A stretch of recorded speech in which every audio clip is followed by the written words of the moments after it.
What is up, guys? Welcome back to another video. Today I have essentially a two-in-one video because I will be comparing two 2-inch drones that I recently received. One of them is the iFlight Defender 20 and the other one is the Gep RC Darkstar 20. So both of them are 2-inch, both of them look very similar, they are pretty much the same size, but I guess they'll be flying differently, so I want to put them to the test and I want to use them side by side on the same exact location. In addition, I'm filming all of this video on the brand new DJI Osmo Pocket 3. I'm super excited about this device because it's going to let me film a lot more outside without having to bring bulky setups with me. This is super compact, and from what I've seen, the quality looks pretty nice, but I would like to hear back from you. What do you think about the quality? How is the sound like? You let me know down in the comments and let's start flying. So here I have the two different drones which I will be testing today. We have the iFlight Defender 20 with an integrated battery and a super small 2-inch size. And here we have the Gep RC Darkstar 20, which I believe it's even tiny bit smaller than the Defender 20 with the air unit on top and pretty much nothing else. It's a super small compact package, and the battery is really interesting because we have a little slot here on the bottom, which I'm not sure you will be able to see, but the battery slot is super small and the batteries which I have here do not actually fit inside the slot. I believe Gep RC made this so you can buy their own batteries which fit perfectly, I guess, into this slot, but since I don't have batteries like these, I have Ministar China Hobbyline batteries, which are 2S 450 milliamp hours. They are a tiny bit bigger and I don't want to break this slot, so I will be running a little strap on the slot itself so I can put the battery inside. That will make it easier to put, but it's not ideal. I wish this slot was just a tiny bit bigger or was another mechanism to use a strap, because it kind of makes you use batteries that not everyone has, so you have to go and buy them. But yeah, this is the setup. Like I said, this is so much smaller than the Defender 20, but it has this little caveat of, you know, using a different battery, whereas here we have an integrated battery, which is again a specific battery that iFlight sells for this exact quad. You cannot use other batteries because this is just the battery mechanism, how it works. The latching mechanism and everything is just made to be used with this exact battery. So not ideal on both drones, but we'll see how they fly, which is the most important part. So all strapped up, ready to go, and let's just put my goggles on and start flying. So really funny, I actually took off from my foot. It's so funny with this drone. It's so compact that you don't even hear the prop spinning when you turn it on, but I have to say, maybe because of my camera angle, but this is actually super quick. I did not expect it to be that quick, so I need to be careful with all of these trees here. You see my camera angle is quite high, so yeah, I need to be careful. I don't want to crash on my very first flight with it, but wow, how smooth is that? Gep RC, well done on making this so smooth, straight out of the box. No vibrations, no nothing. And I definitely need to kind of adjust the camera angle a little bit, but this drone is purposely made to fly mainly indoors, but from what I can see, it has zero problems flying outdoors as well. Now I need to be careful about the battery because last time I did something like this, I completely depleted the battery, so the drone fell and a car ran it over. So definitely not ideal, but for cruising this drone is just amazing, but definitely has a very high angle, camera angle. And now we're already having a low battery warnings, so definitely not ideal for a battery like this to be used with a higher camera angle, which requires a little bit more throttle. Luckily I have another one, so kind of a fail on my very first flight, but I will land straight away and will fly again with the second one after adjusting the camera angle. Alright, so adjusted the camera angle, put another battery, let's check it out. Okay, definitely a lot better from this one. So now we've already seen the cruising capabilities, which I believe are great, and I cannot believe how smooth this is straight out of the camera without any stabilization or anything. And of course I will stabilize it later in Gyroflow, but these batteries they will go very, very quickly. So now I just want to pick up a little speed and see. Wow, yes, yes, yes, yes, I love it. It's very, very smooth. It's like a lot smoother than I expected because it looks like a toy. So definitely does not give you that much confidence when you look at it, but just cruising, which this drone is made for, I don't even think it's going to do well doing any type of freestyle or flips and rolls and stuff like that. It might be, who knows. Let's try.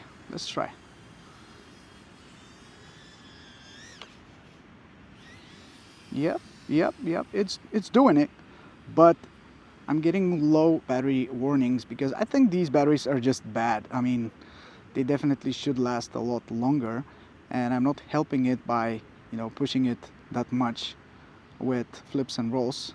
But yeah, for cruising and for, you know, just doing one take shots and just flying close to obstacles and people, this is going to be amazing, and nobody will care because it looks like a toy, but the quality and the smoothness are just insane. I'm so happy with what I'm seeing inside my goggles. It's just crazy.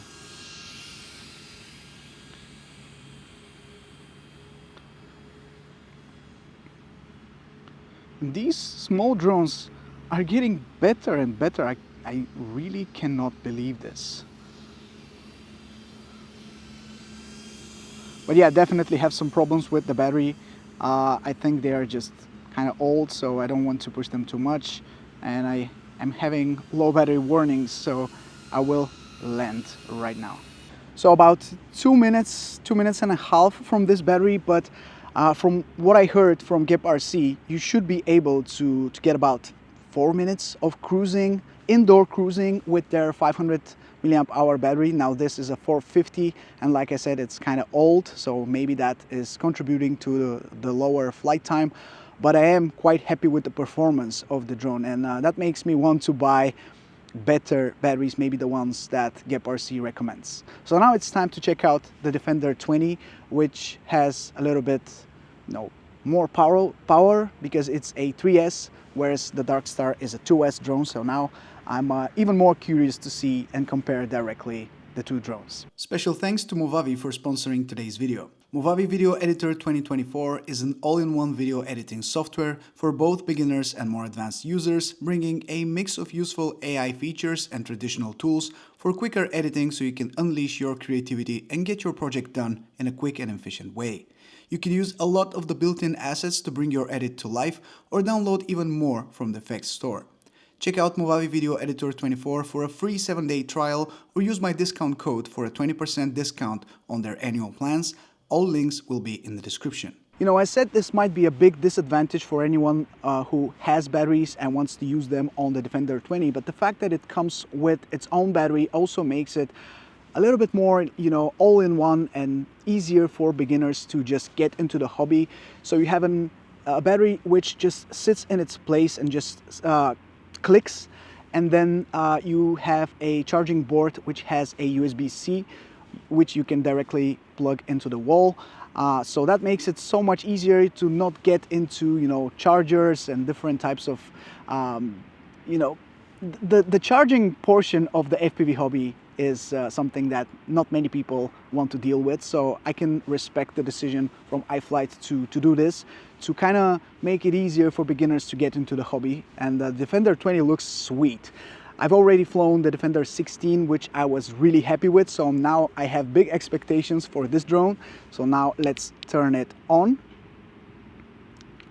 It kind of turns on the same way as the Avata, so really cool. So now let's turn it on, and again I will take off from my foot. It is a flat location, so yeah, ready to go. Wow. So two things I can definitely say straight away. One, this drone is a lot more noisy. It has, I would say, a lot more vibrations, maybe not a lot more, but you can feel that there are more vibrations when you fly, and it's a lot faster as well. Wow, it definitely reminds me of the Avata. So yeah, I can definitely feel the difference in the power. So 3S versus 2S, it's a lot faster straight after one another when you fly them. Wow, and you can hear it a lot more as well. It's very noisy. Not the best drone to fly around people, I would say, because of that noise. And yeah, you can see some vibrations. Maybe the camera is not perfectly fastened, like all the way fastened to the body of the drone. Maybe that's the reason, but yeah, I can definitely like see some jello, some vibrations. And what is going on with these cars? This is a park. There shouldn't be any cars here. And last time I flew the Defender 16, one car crushed my drone after I lost connectivity. So I'm definitely against all of these cars here in the park. Don't like them, and it's not their place to be here. But yeah, just cruising around, you have so much power. I don't remember the Defender 16 to be that powerful. You can definitely feel the difference, especially after the Darkstar 20. This is so much faster, and it's like it requires more concentration from you because you're just covering ground so much faster. But yeah, this is definitely something that can withstand stronger winds as well. I mean, it's so much more powerful than the Darkstar, so obviously the wind shouldn't be that much of a problem, but I can hear a little bit of strange noises from every now and then. Maybe some jello, some vibrations that are coming inside my footage are also caused by the wind. I don't know, but yeah, I can hear something like every couple of seconds, like a little pitch that is different from the rest. But besides that, it's a fantastic drone to fly. Wow. I need to turn down the sensitivity, like my rates might be a little bit too fast for this. And iFlight always gets their drones with, makes them with very high rates. So they're very sensitive straight out of the box. So I need to dial this down, definitely. But yeah, I'm enjoying this more than the Darkstar. I just think it's a little bit too noisy for such a small quad, but wow. Yeah, it flies beautifully. I cannot wait to see how the footage will look like when it's stabilized, because yeah, those vibrations, they're not happening as much now on my screen inside the goggles as they were happening in the beginning. Now it's less. Wow, this is so fast. It's screaming. It's definitely screaming. And it has zero problems with flips and rolls. I mean, as long as you're not overdoing them and doing too much. But yeah, I'm quite happy with the performance of this drone. Well, yeah. Anyway, it was time to land anyway, so let's go and get the drone. And then I'll share my impressions right after that. So what can I say? Two very similar drones, at the same time very different from each other. So the Darkstar was more like made for indoor flying, outdoors still okay, still fine as long as there's not too much wind. You can still like cruise and follow people and objects, I think it will be very much doable with this drone. Still great, and it's almost silent. You cannot even hear the prop spinning when you turn it on, but it lacks power. So if you want to chase something that picks up speed a little bit faster, you will have trouble with the Darkstar 20. However, it's ideal if you are looking for a little bit slower type of cruising or chasing shots that do not require such a high speed. Whereas with the Defender 20, you have so much power, you have a lot of control as well. The rates are very fast, I would say, but the reaction of the drone, the way it performs, the way it just moves quickly between obstacles is impressive. It is super noisy though, and I don't remember the Defender 16 being that noisy. So this one is a little bit more, you know, not ideal to be flown close to people, because it's going to be annoying after a while, especially if you're flying around many people. They will get annoyed at you for making so much noise with this drone. However, for performance, it definitely wins compared to the Darkstar 20. So both of these drones are 2 inches, but the Darkstar 20 is of course 2S, whereas the Defender 20 is 3S. So of course it has stronger, more powerful motors. It has a bigger battery built in. And again, I need to say that the batteries which I was using on my Darkstar 20 might have been a little bit old, and they're 450 milliamp hour batteries, whereas GapRC recommends you to use 500 milliamp hour batteries. So that might give you a little bit of a boost, and you might be able to get to the promised 4-minute flight time of slow indoor cruising, which GapRC says this drone can do.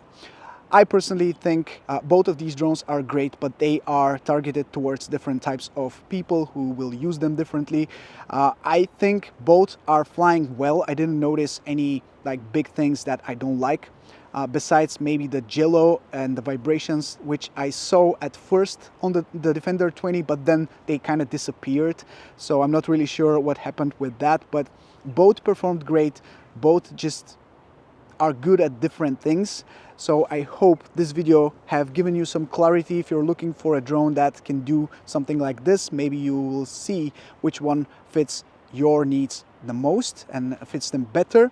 So that's pretty much it for today's video. I hope you enjoyed this, a little bit of a different type of video, which was mostly, or should I say all of it, was shot outdoors on the Osmo Pocket 3, which from what I've seen on the screen so far looks impressive and kind of replaces my main camera for shooting outdoors, especially with the active tracking and stuff like that, with the built-in connection between the microphone, the DJI Mic 2 and the Osmo Pocket 3. You don't have to connect any wires. It's all working straight after just turning them on. So that's a great thing.